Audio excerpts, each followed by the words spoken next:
Hello and welcome everyone watching ERi-TV English news broadcast inside the country and abroad. I am Miriam Girmay with the latest top stories around the world. Here are the major headlines.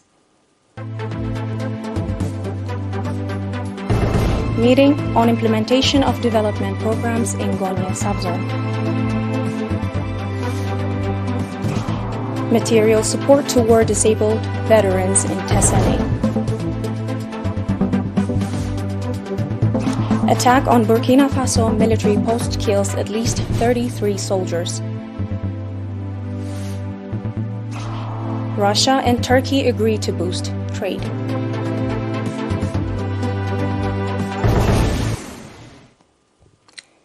Meeting on strengthening organizational capacity and implementation of the charted-out development programs was conducted in the 12 administrative areas of Gonye subzone.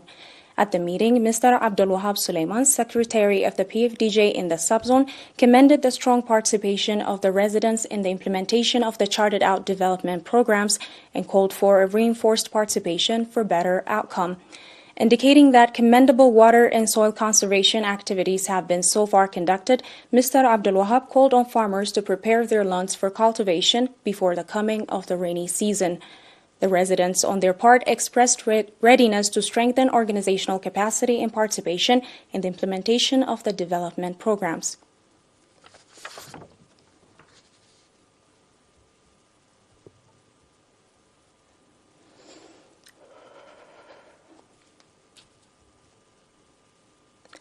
Material support has been extended to 20 war-disabled veterans in Tessane subzone that are engaged in agricultural activities.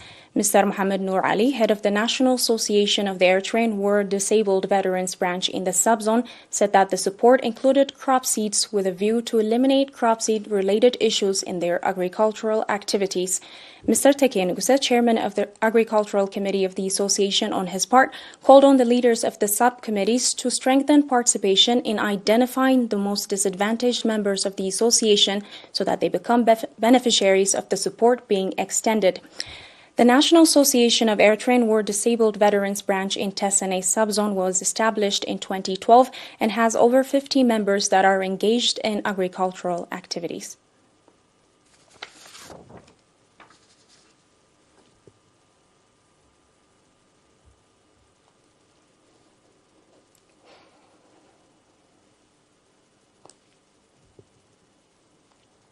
The community hospital in Mai'aini subzone reported that community hospital equipped with modern medical equipments and manpower is playing commendable role in ensuring the health of the public.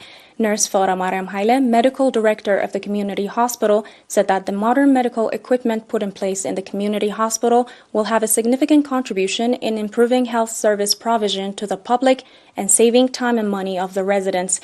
He further noted that patients, especially pregnant women from the subzone, have been compelled to travel to Dek Amhara for treatment and delivery, and that with putting in place of the medical equipment at the community hospital, they are able to get health service in their nearby area.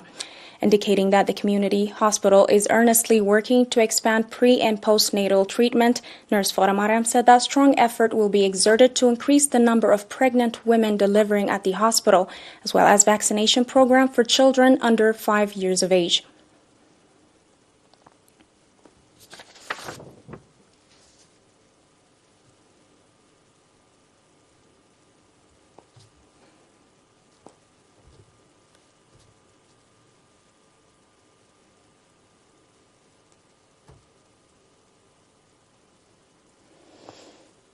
This was everything for our domestic news. I'll be back with international news after this short break. Please stay tuned.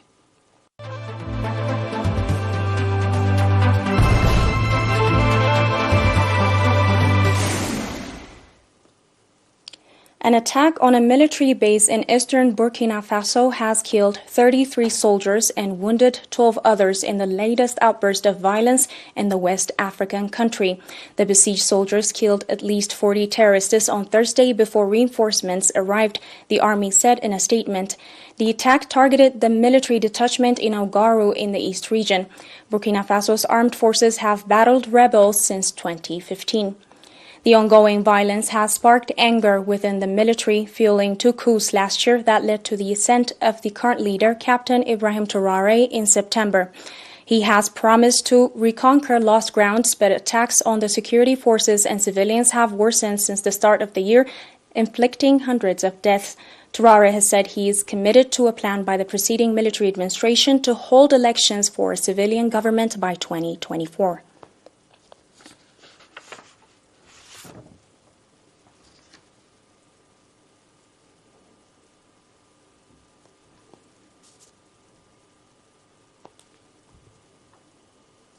Moscow and Ankara will deepen economic cooperation and expand bilateral trade, Russian President Vladimir Putin announced on Thursday.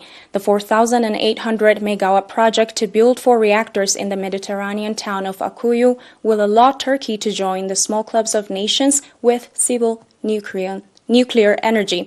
The statement was made during the fuel delivery ceremony at the Akuyu nuclear power plant in Turkey.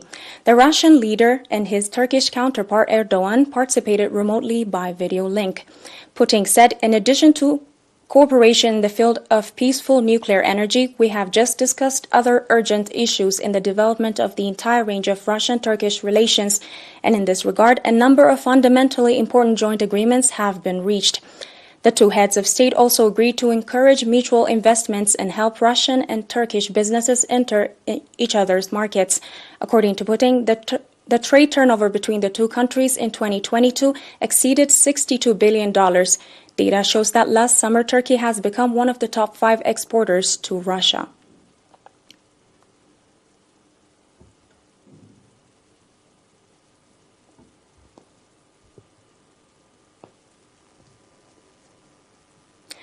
Those were the top stories for tonight. Thank you for watching, but before we finish, a little reminder of our news headlines. Meeting on implementation of development programs in Donetsk subzone. Material support to war disabled veterans in Tesene. Attack on Burkina Faso military post kills at least 33 soldiers. Russia and Turkey agree to boost trade.